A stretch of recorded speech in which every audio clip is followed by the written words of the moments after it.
6절까지 말씀, 시편 18편 1절에서 6절까지 말씀, 28절에서 29절까지의 말씀. 저는 오늘 시편 118편 1절에서 6절까지 말씀과 28절에서 29절까지의 말씀을 가지고 내가 담을 뛰어넘나이다, 이와 같은 제목으로 함께 말씀을 나누겠습니다. 인생은 장애물 경기라고 할 수가 있습니다. 우리는 살아가면서 크고 작은 장애물과 담을 넘기도 합니다. 또 그것을 만나기도 하죠. 담을 넘는 사람과 담을 넘지 않은 사람은 많은 차이가 있습니다. 인생의 담을 넘은 사람은 성장과 도약이 있는 반면에 인생의 담을 넘지 못하는 사람들은 거기서 머무르게 된다는 것이죠. 다윗은 그의 일생은 파란만장한 일생을 보냅니다. 그가 기록한 시편 23편을 보면 이렇게 시작합니다.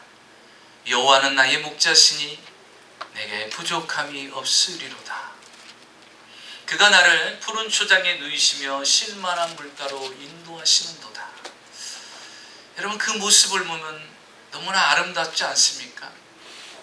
여호와가 나의 목자가 되시기 때문에 나는 부족함이 없고 그 하나님이 나를 푸른 초장과 쉴만한 물가로 인도하니 그 모습이 얼마나 평화롭습니까? 그 모습이 얼마나 안식을 누리는 모습입니까? 그런데 다윗의 인생이에요. 다윗의 삶이 이렇게 멋지고 평화롭고 안락한 삶만은 아니었더라는 것입니다. 그 아래로 성경을 내려가면 이렇게 이야기를 합니다. 내가 사망의 음침한 골짜기로 다닐지라도. 그가 부족함이 없는 삶만 사는 것이 아니라 푸른 초장과 쉴만한 물가로 평안과 안식을 누리는 삶만 사는 것이 아니라 사망의 음침한 골짜기도 들어갔더라는 것입니다. 사망의 음침한 골짜기에서 삶을 사는 적이 있더라는 것입니다. 그뿐만 아니라 그 아래로 내려가면 다윗은 또 이렇게 고백합니다. 내 원수의 목전에서 내게 상을 베푸시고. 다윗의 주변에는 수많은 다윗을 죽이려고 하는 원수들이 많이 있었다는 것입니다. 그런데 그 하나님이, 내 하나님께서 그 원수의 목전 앞에서도 내게 상을 베풀어 주셨다는 것입니다.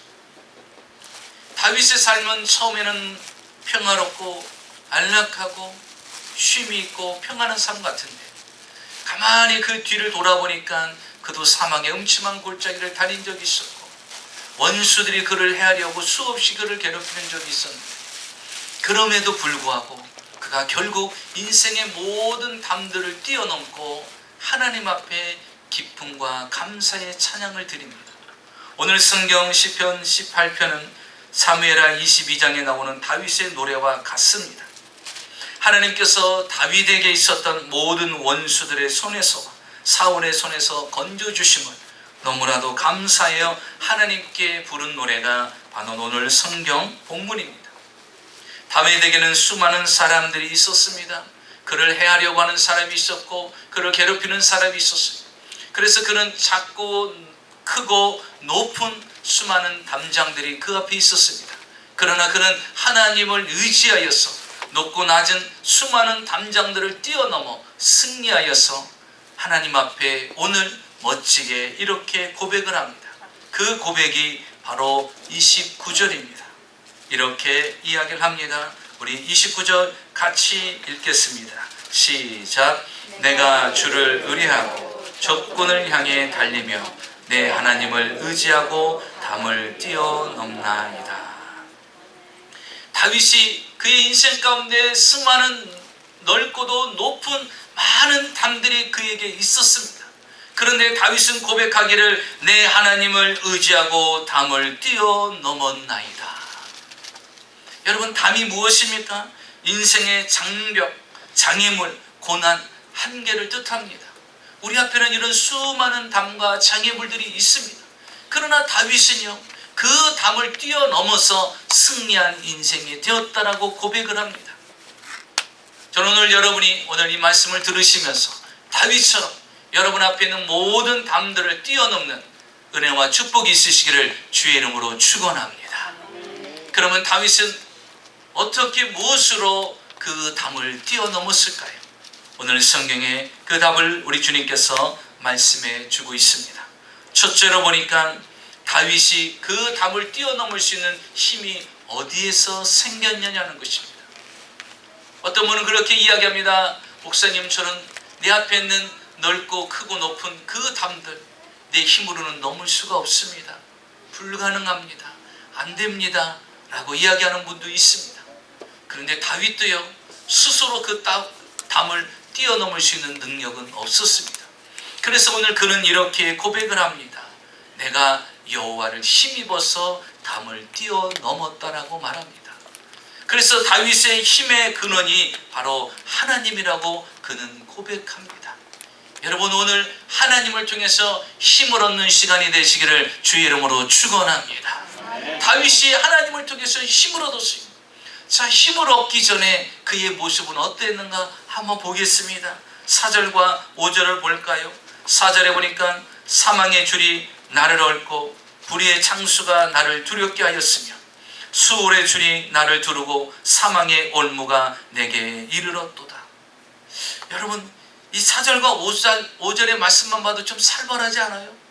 다 죽음과 연관된 거예요. 사망과 연관된 그 단어만이 기록이 되어 있어요.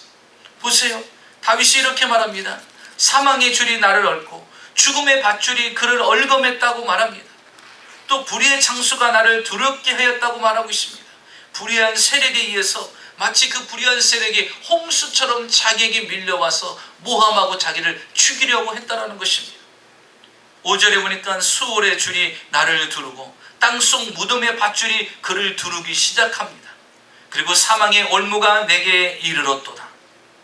올무에 걸려서 죽을 뻔한 경우가 수없이 많았다는 것입니다. 그러니 여러분, 다윗이 눈을 뜨고 싶어 하겠습니까? 새벽에 눈을 뜨고 싶어 하겠어요? 왜? 눈만 뜨면 사망의 줄이 자기를 묶고 있어요. 올무의 줄들이 자기를 묶고 있습니다. 불의한 세력들이 홍수처럼 자기에게 다가오고 자기를 해하려고 하고 있어요. 그러니 여러분, 이 새벽이 두렵죠. 눈 뜨는 것조차도 두려운 것입니다. 수많은 인생의 담이 그에게 다가옵니다. 그럼에도 불구하고 그는 여호와를 힘입어 이깁니다. 여호와를 힘입습니다. 한 번은 다윗이 사울 왕을 피해서 도망을 가게 됩니다. 사울이 다윗을 죽이려고 3,000명의 군사를 동원해서 그를 잡으려고 쫓아다닙니다. 다윗은 도망가면서 그와 함께하는 많은 백성들이 있었습니다. 그들과 함께 한 동굴에 들어가서 같이 생활합니다. 그곳이 바로 시글락이라는 곳입니다. 그 시글락이라는 곳에서 같이 생활하면서 같이 있는데 다윗과 함께 이제 남자들과 함께 그 주변을 정찰하기 위해서 잠깐 부녀자들만 두고서 그곳을 떠나게 됩니다. 그런데 그 틈에 아말렉 군사들이 쳐들어와서 그 성을 다 불살라버리고 그 아내와 자녀들을 다 사로잡아 간 것입니다. 다윗은 그 소식을 접하게 됩니다. 그랬더니 그와 함께 같이 있던 군사들이요, 얼마나 옵니까? 다윗도 그의 부인들을 다 빼앗겨 버렸어요. 그와 함께 한 군사들의 부인들도 자식들도 다 빼앗겨 버렸어요. 그 소식을 듣자마자 모든 군사들과 다윗이요 울기를 시작합니다.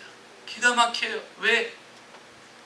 사울 왕을 피해서 도망다니는 피난길을 떠난 다윗이 무슨 힘이 있겠어요? 이 적은 무리의 군사를 가지고 그들과 어떻게 싸울 수 있겠어요? 그러니까 할 수 있는 것은요, 우는 것밖에 없는 거예요. 울기를 시작합니다. 울다가 성경에 보니까요, 울 기력이 없어요. 여러분, 울 기력이 없을 정도로 울어보신 적 있습니까? 저는 한 번 있었는데요, 진짜 우는 것도 힘들더라고요. 그 뒤부터 안 울어, 힘들어서. 너무 힘들더라고, 이렇게 우는 게. 그러니까 울 기력이 없을 정도로 힘든 거예요. 너무 고통스러우니까. 그런데요, 같이 따르던 백성들이요, 마음이 바뀌어요. 다윗을 존경해서 같이 피난길에 동참했던 그들이요, 부인을 잃고 아들을 잃어버리니까요, 눈이 뒤집어지는 거예요. 그러면서 그들이 돌을 들어가지고요, 다윗을 쳐서 죽이려고 하는 상황까지 오게 된 거예요. 다윗이 존경스러워서 따라왔던 그 무리들이 갑자기 돌변하면서 부인을 잃고 아들들 자식을 잃으니까요, 돌을 들어서 쳐 죽이려고 하는 거예요. 그때 다윗이 성경에 이렇게 고백을 하고 있습니다. 사무엘상 30장 6절에 보니까 다윗이 크게 다급하였으나 그 하나님 여호와를 힘입고 용기를 얻었더라. 얼마나 다급해요. 갑자기 돌을 들어서 자기를 따르고 존경했던 그 무리들이 돌을 들어서 자기를 쳐 죽이려고 하니 잘못하면 그들 돌에 맞아 죽을 상황이 된 거예요. 그런데 그는 이렇게 말합니다. 그 하나님 여호와를 힘입고 용기를 얻었더라. 여러분, 다윗의 힘의 원천은요, 하나님인 걸 믿으시기 바랍니다. 하나님이었어요. 그 환경에서 죽을 수밖에 없는 환경에서도 그는 하나님을 힘입습니다. 그리고 용기를 냅니다. 그리고 그들을 다독여 주기 시작합니다. 하나님이 우리와 함께 할 것이다. 그리고서 그들에게 다시 공격을 합니다. 여러분, 적은 무리지만 하나님께서 승리하게 만들어서 그 아멜렉 군사들에게 가서 다시 부인들을 찾아오고 그 자녀들을 다시 찾아오게 됩니다. 그래서 다윗은요, 숫자가 중요한 게 아니고 환경이 중요한 것이 아니라 내가 하나님을 힘입어서 인생의 승리자가 되었다라는 것입니다. 수많은 담들이 내게 오지만, 불가능한 담들이 오지만 하나님을 힘입어서 그가 승리했다라고 이야기를 합니다. 그러면 다윗에게 있어서 하나님은 어떤 하나님이길래 다윗은 그 하나님을 힘입었을까? 오늘 성경에 보니까 1절과 2절에 이렇게 이야기를 하고 있습니다. 나의 힘이신 여호와여, 내가 주를 사랑하나이다.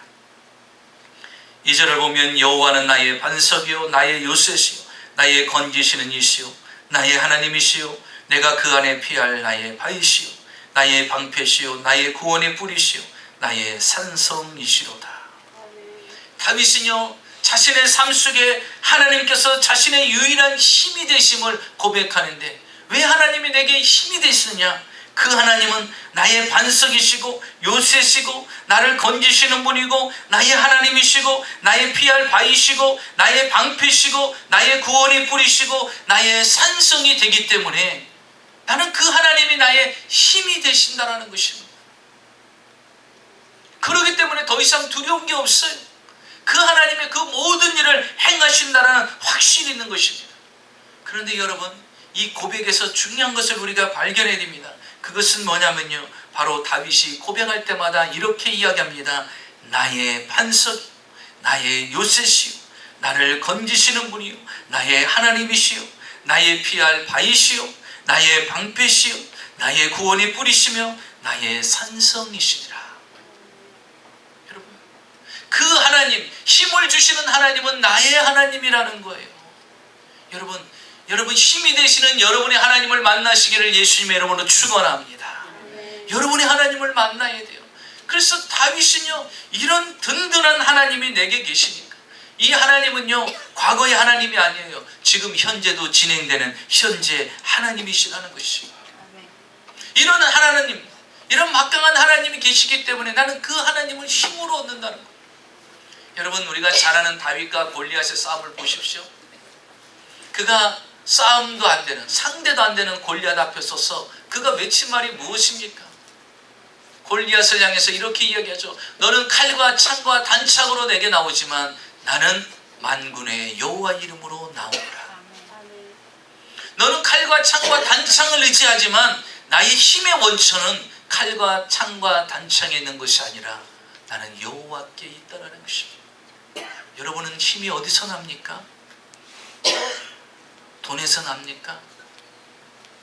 밥에서 납니까? 명예와, 어떤 분은 그러더라고요. 집만 들어가면요, 웃는 분이 계셔. 왜 그런가 그랬더니, 저는 목사님 집에 들어오면요, 이게 내 집이다. 그래서 기분이 너무 좋아가지고 그냥 웃음이 나온대. 네, 여러분, 그 집이 여러분을 지켜줍니까? 여러분, 하나님이 생명을 걷어가면요, 그 집은 가져가지도 못해요. 그게 평화를 주지도 못합니다. 그런데 다른 사람들은요, 다른 곳에 힘을 얻으려고 해요. 그런데 다윗은요, 철저하게 하나님만이 나의 힘이 되신다라고 말합니다. 시편에 보니까 다윗이요, 시편 118편 6절에 보니까 여호와는 내 편이시라. 내가 두려워하지 아니하리니 사람이 내게 어찌할 것이냐. 하나님이 내 편 되신다는 거예요. 여러분, 오늘 이 시간에 힘 있으신 하나님이 여러분의 편이 되면요, 하나님이 그에게 힘을 보여주시는데, 하루는 그 나라 왕인 바로가 꿈을 꿉니다. 그 꿈을 꿨는데 꿈을 해석해 줄 사람이 아무도 없는 거예요. 그래서 그 나라에 있는 모든 사람들을 불렀어요. 꿈을 해석할 줄 안다고 하는 박수들과 술객들을 불렀습니다. 점쟁이들을 다 불렀어요. 내가 이런 꿈을 꿨는데 너희들 중에 내 꿈을 해석할 수 있는 사람이 있느냐? 다 물어봐도 어느 누구도 그 꿈이 기이해서 풀 수 있는 사람이 없어요. 해석할 수 있는 사람이 없는 것입니다. 그런데 그 옆에서 술 맡은 관원이 있었어요. 이 술 맡은 관원이 그 왕한테 와서 이렇게 얘기합니다. 왕이요, 사실 제가 오래전에 감옥에 가지 않았습니까? 그 감옥에 갔을 때 술 맡은 관원과 저와 함께 그 감옥에 들어갔을 때 둘이 똑같이 같은 날 꿈을 꿨습니다.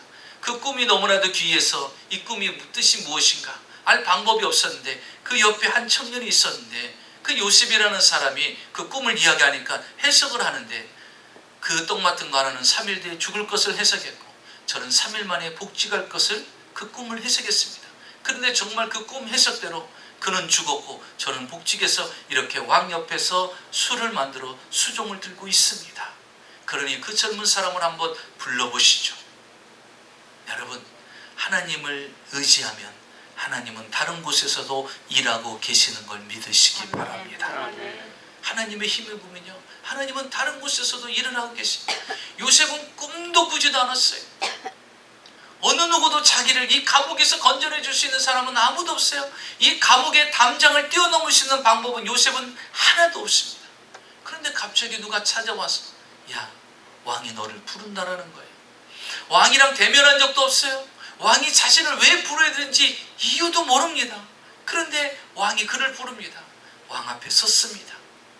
그랬더니 왕이 말하지요, 네가 그렇게 꿈을 잘 해석한다며 내가 사실은 이런 꿈을 꿨다 하면서 꿈 이야기를 쫙 이야기합니다. 그랬더니 내가 꿈을 잘 좀 해석해서 이 꿈이 내게 좀 유익이 됐으면 좋겠다, 이렇게 이야기를 합니다. 그때 여러분, 요셉이 그 왕 앞에 한 말씀이 무엇이냐, 성경에 보니까 창세기 41장 16절에 요셉이 바로왕에게 이렇게 말합니다. 요셉이 바로에게 대답하여 이르되 내가 아니라 하나님께서 바로에게 편안한 대답을 하시리라. 너 빨리, 내가 지금 이 나라에서 내 꿈을 해석하는 사람이 없어. 그러니 내가 빨리 한번 해석을 해봐라 그랬어요. 너 꿈을 잘 해석한다며.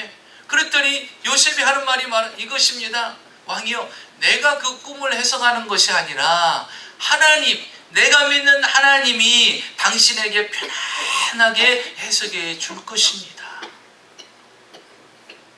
내가 의지하는 것은 바로 하나님입니다 라는 고백이에요. 여러분, 요셉은요, 감옥에 갇혀 있었음에도 불구하고 그가 누구를 의지합니까? 하나님을 힘입었다는 사실이에요.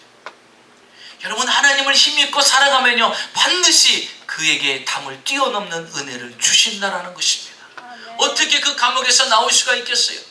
그 꿈을 해석했더니요, 여러분, 이 왕이요, 너무나 기쁜 거예요. 그러면서 이렇게 말합니다. 세상에 이렇게 하나님의 영에 충만한 사람을 내가 어디서 만날 수 있겠느냐. 그러면서요, 그 요셉에게 이렇게 말합니다. 너는 이제 이후로부터 애굽의 총리가 되라, 이렇게 말씀하십니다. 애굽의 총리가 되라. 그래서 이 왕이요, 너무나 기쁘니까 반지를 빼줍니다. 자기 반지를 빼줘요. 그리고 요셉에게 끼워줍니다. 그리고 세마포도 가져다가 세마포도 입혀줍니다. 그리고 목걸이 금 쇠사슬을요 가져다가 그에게 걸어줍니다. 그리고서 선포합니다. 이제 너는 이 나라에서 국무총리를 해라. 여러분, 감옥에 있었던 그가 하루 만에 어떤 일이 일어납니까? 애굽의 총리가 되는 일이 일어납니다.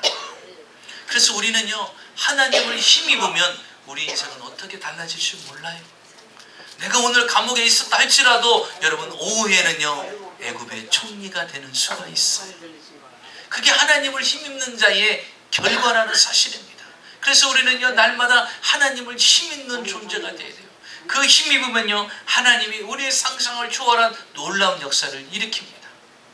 여러분, 이스라엘과 아랍 연합군이 전쟁을 치릅니다. 그 전쟁은 6.1 전쟁이라고 하는데요, 6일 만에 이스라엘의 승리로 끝납니다. 그래서 6일 만에 이루어진 전쟁이라서 그 이름을 6일 전쟁이라고 붙여졌는데요. 이스라엘은요, 3번의 그 아람 연합군과 4개국, 4개국이 연합이 돼서 하나가 되어서 이스라엘을 공격하는 거예요. 그 공격하는데 3번의 전쟁을 치르게 됩니다. 3번의 전쟁을 치르는데 그 첫 번째 전쟁은요, 25일 만에 이스라엘이 승리를 합니다.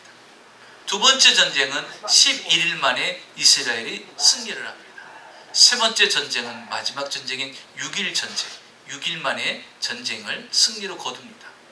여러분, 군사수나 어떤 병력이나 어떤 그들의 무기를 통해서 보면 이스라엘은 절대로 그 4개국 아랍 연합군을 이길 수가 없어요.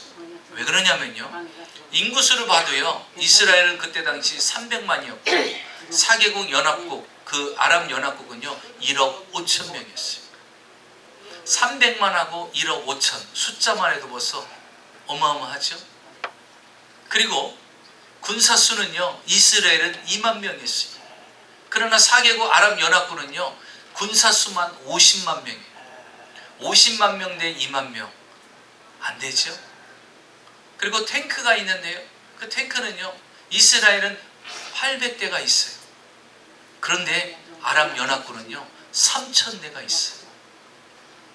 비행기를 가지고 있습니다. 이스라엘은 300대의 비행기를 가지고 있어요. 그런데 아랍 연합군은요 954대를 가지고 있어요. 그러니 군사적으로 볼 때, 무기적으로 볼 때도요 절대로 이길 수가 없어요. 그런데 놀라운 것은요 6일 만에 이스라엘이 이겼다라는 거예요. 첫 번째 전쟁은 25일 만에 이겼어요. 그 첫 번째 전쟁 때는 어떤 일이 일어났냐면요, 사막에서 모래바람이 불어오기 시작한 거예요. 모래바람이 불어오니까요, 적지에 모래바람이 일어나니까 적군들이 어떻습니까? 앞이 안 보이는 거예요. 앞이 안 보이니까 결국 이스라엘이 전쟁의 승리를 거두게 되는 것입니다. 두 번째 전쟁에서는 어떤 일이 일어나냐면요, 사막에서 벌들이 떼를 지어서 날아오는 거예요. 마치 여러분 출애굽기 보면 10가지 재앙에 갑자기 개구리 떼들 올라오잖아요. 그처럼 사막에서 벌떼들이 나타났고서요, 적지에 가서 그 아랍 연합군들을 쏘기 시작하는 거예요. 그러니 어떻게 전쟁이 돼요? 그래서 두 번째 전쟁은요 11일 만에 끝납니다. 세 번째 전쟁인 6일 전쟁은요 정말 6일 만에 끝났어요. 그때는 어떤 일이 일어났느냐, 하늘에서 비가 내리는데 그냥 비가 아니라 불비가 내린 거예요. 불비. 그래서 그때 당시 전투 조종사가 조종을 하면서 사진을 찍었어요. 근데 그 사진에 정확하게 불비가 찍혔습니다. 불비가 내리니까요 어떻게 했어요? 적군들이 죽을 수밖에 없죠. 그러니까 이스라엘의 숫자가 많느냐, 얼마만큼 무기가 강력하냐, 이건 중요하지 않아요. 왜? 하나님께서 그들에게 역사하고 있으니까. 그래서 6일 전쟁을 할 때요, 그쪽에 장관이 나와서 이렇게 말했습니다. 우리에게는 최첨단의 신무기가 있습니다. 그렇기 때문에 우리는 최첨단의 신무기로 우리는 충분히 싸워 이길 수가 있습니다. 이렇게 아주 선포를 해버렸어요. 그랬더니 그 후에 전 세계의 군사 전문가들이 야, 도대체 신무기가 뭐냐, 이제 미국의 정보국에서 그 신무기가 뭔지요 찾아내려고 팔방으로 알아봅니다. 근데 세계 무기 전문가들도요 그 무기가 뭔지를 모르는 거예요. 미국 정보국에서 들어갔지만 그 정보를 얻지 못한 거예요. 결국은 6일 만에 이스라엘이 전쟁을 승리로 거둡니다. 전쟁을 승리로 거두고 난 뒤에 그들이 선포를 합니다. 우리의 신무기는 우리를 도우시는 하나님이었다. 우리를 도우시는 하나님이었다는 거예요. 여러분 생각해 보세요. 사막에서 갑자기 모래바람이 일기 시작해요. 사막에서 없었던 벌떼들이 날아와서 적지에 가서 물어버립니다. 내리는 비가요 불비가 되어서 내려와요. 여러분 어떻게 이 시대에 그런 일이 일어날 수 있겠어요? 그건 하나님만이 하실 수 있는 거예요. 이스라엘이 철저히 하나님을 힘입으니까 그런 역사가 일어나는 것입니다. 여러분 오늘도 여러분에게 어떤 담이 있습니까? 하나님을 힘입어서 담대히 넘는 여러분이 되시기를 주의 이름으로 축원합니다. 둘째로 보니까요, 다윗은 나의 힘이신 여호와를 사랑할 때 담을 뛰어넘었다라고 말합니다. 오늘 1절을 볼까요? 나의 힘이신 여호와 내가 주를 사랑하나이다. 다윗은 말합니다. 나는 여호와를 사랑한다. 여러분, 다윗의 승리의 비결은 다른 데 있지 않습니다. 하나님을 사랑하는 데 있었어요. 다윗은 누구보다도요 하나님이 나를 사랑한다는 확신을 가지고 살았어요. 여러분, 오늘 이 시간에 하나님의 사랑에 대해서 확증하시기를 주의 이름으로 축원합니다. 하나님을 믿으면서도 아직도 하나님이 나를 사랑하는지 아는지. 제가 목회하면서 가장 많이 들었던 상담이 뭘까? 목사님, 하나님이 나를 사랑하지 않는 것 같아요. 근데 일주일 뒤에 와서 말합니다. 하나님이 나를 가장 사랑하는 것 같아요. 이 변덕은 뭡니까? 왜 그럴까? 사랑에 대한 확신이 없으니까 그런 거예요. 여러분, 사랑에 대해서 확신이 있으면요 다윗이 고백하잖아요. 나의 힘이 되신 여호와여 내가 주를 사랑하나이다. 사랑한다고 고백을 해요. 그는 사랑에 대한 확신이 있었어요. 어느 정도 있었냐면요, 어린 목동 때부터 그는 확신을 가졌던 사람이에요. 다윗이 골리앗을 만납니다. 그래서 그가 골리앗과 나가서 싸우겠다고 하니까 사울왕이 부릅니다. 야야야, 나가기 전에 좀 나 좀 보자. 너는 소년이고 그는 장수야. 네가 어떻게 가서 그를 이길 수 있겠니? 그리고 너는 목동이고 그는 어려서부터 장수를 잘하는데 어떻게 그와 싸워 이길 수 있겠느냐? 너는 도저히 골리앗을 이길 수가 없어 라고 사울왕이 만류합니다. 그런데도 불구하고 다윗이 간증을 해요. 어떤 간증을 합니까? 왕이요, 걱정하지 마십시오. 내가 아버지의 양을 지킬 때 사자나 곰이 와서 그 양들을 움켜갑니다. 그러면 나는 하나님을 힘입어서 쫓아가서 그 사자와 곰의 입에서 그 양들을 빼앗아 오고 그 사자나 곰이 다시 일어나서 나를 공격하려 할 때 내가 쳐서 죽였나이다. 이렇게 이야기하는 거예요. 그러면서 뭐라고 말하냐면 하나님께서 곰과 사자의 입에서도 나를 지키시고 건져내 주신 하나님이 오늘 저 골리앗에게서도 나를 건져내 주시고 지켜 주실 것입니다. 나는 그 주님의 사랑을 믿습니다. 그럼 하나님의 사랑에 대해서 변함이 없어요. 목동으로 있을 때도 하나님이 나를 사랑하셨고 지금 이 골리앗과 싸울 때도 하나님이 나를 사랑한다는 확신을 갖고 있는 거예요. 그러니 내가 나가겠습니다. 그러니까요, 사울왕이 그의 간증이 너무나도 완고하니까 그래, 내가 나가라 하고 내보냅니다. 다윗은 그 하나님의 사랑을 힘입어서 골리앗을 무너뜨리고 나라를 건지지 않습니까? 여러분, 사랑은요 두려움을 없게 만듭니다. 사랑은요 우리로 하여금 담대하게 세상을 살아가게 만듭니다. 오늘 여러분, 하나님에 대한 사랑의 확신을 가지셔서 이 세상을 담대하게 멋지게 사시기를 주의 이름으로 축원합니다. 성경은 이렇게 말하고 있습니다. 요한일서 4장 18절에 사랑 안에 두려움이 없고 온전한 사랑이 두려움을 내쫓느니라 그러시죠. 사랑 안에는 두려움이 없다고 그러시죠. 그래서 다윗은요 두려워하지 않습니다. 왜? 하나님이 나를 사랑한다는 확신을 가지고 살아가기 때문인 것입니다. 그러니 절대로 두려움이 없는 것이죠. 여러분, 높이뛰기에는요 두 종류의 높이뛰기가 있어요. 하나는 스스로 혼자 뛰어넘는 높이뛰기가 있고 또 하나는 장대를 사용해서 뛰어넘는 장대 높이뛰기가 있어요. 그런데 홀로 뛰어넘는 그 높이뛰기는요 사람의 힘에 한계가 있어요. 그 높이 뛸 수 있는 것이 한계가 있습니다. 왜? 인간의 몸을 가졌기 때문에. 그런데 장대 높이는요 장대를 힘입어서 뛰어넘는 거기 때문에 그런 얼마만큼 높이 뛸지는 그건 모릅니다. 그런데 장대를 의지해서 뛰기 시작하면요 사람의 힘으로 뛸 수 없는 높이를 뛰어넘는다라는 것이죠. 여러분, 그 장대가 무엇입니까? 우리 하나님이에요. 여러분, 하나님을 사랑하는 그 장대에 힘을 입어서 여러분 불가능하게 보이는 모든 담들을 뛰어넘으시기를 주의 이름으로 축원합니다. 장대만 의지하고 장대만 사랑하면요 내 힘으로 불가능하게 생각되는 모든 것들을 뛰어넘어요. 기가 막히게 뛰어넘습니다. 그게 하나님의 은혜요, 그게 하나님의 역사입니다. 여러분, 혹시 맨손회담 아시나요? 맨손회담이 참 효과가 좋죠.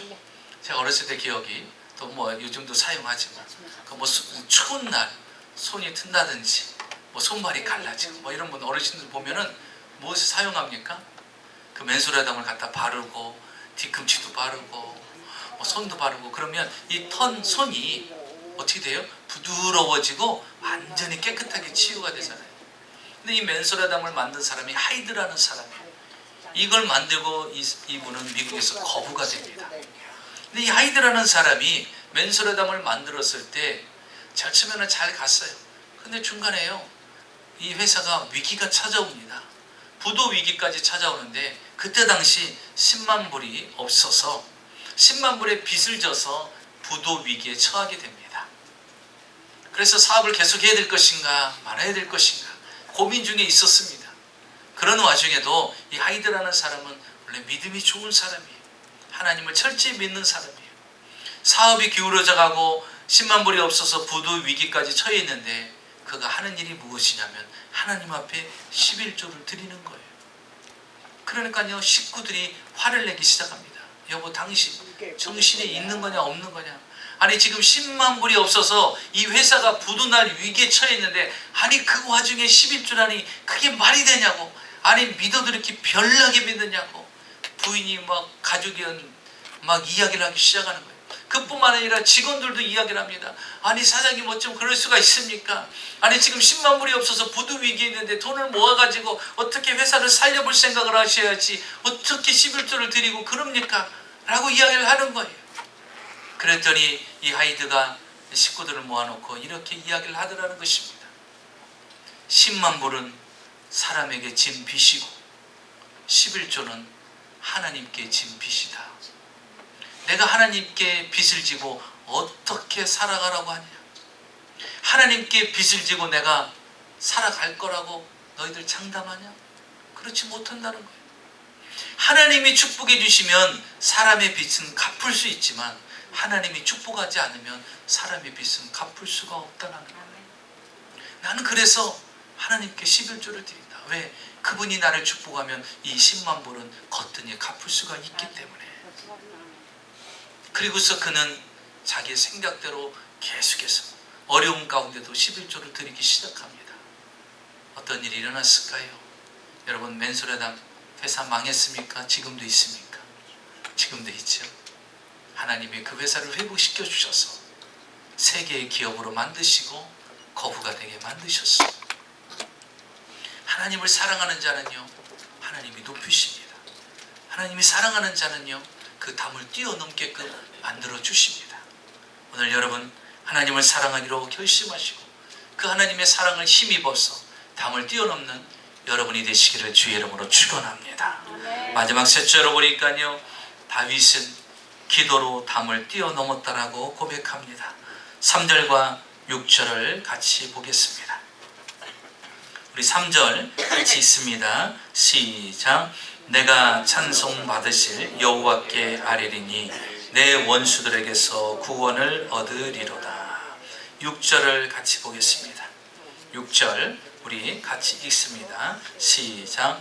내가 환난 중에서 여호와께 아뢰며 나의 하나님께 부르짖었더니 그가 그의 성전에서 내 소리를 들으시며 그 앞에서 나의 부르짖음이 그의 귀에 들렸도다.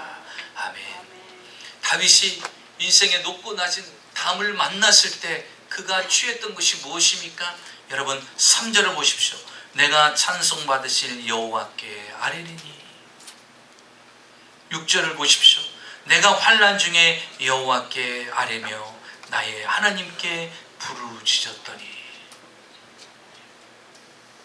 여러분, 다윗은 높고 낮은 그 담을 만났을 때, 사망의 담을 만났을 때 그는 그 담 앞에서 취한 행동이 무엇입니까? 여호와 하나님께 아뢰며 여호와 하나님께 기도하며 여호와 하나님께 부르짖었다라는 것입니다. 여러분은 여러분의 힘으로 넘기 어려운 담장을 만났을 때 여러분은 어떤 행동을 취합니까? 좌절하고 절망합니까? 이건 내가 뛰어넘을 수 없는 존재야, 그렇기 때문에 나는 안 돼 라고 쉽게 포기합니까? 아니면 눈물을 흘리면서 탄식하면서 왜 내게 재수 없게 이런 일이 내게 다가왔을까? 왜 나에게는 이런 담들만 자꾸 쳐지는지 모르겠어 라고 한탄해하고 있습니까? 여러분, 다윗처럼 무릎을 꿇으십시오.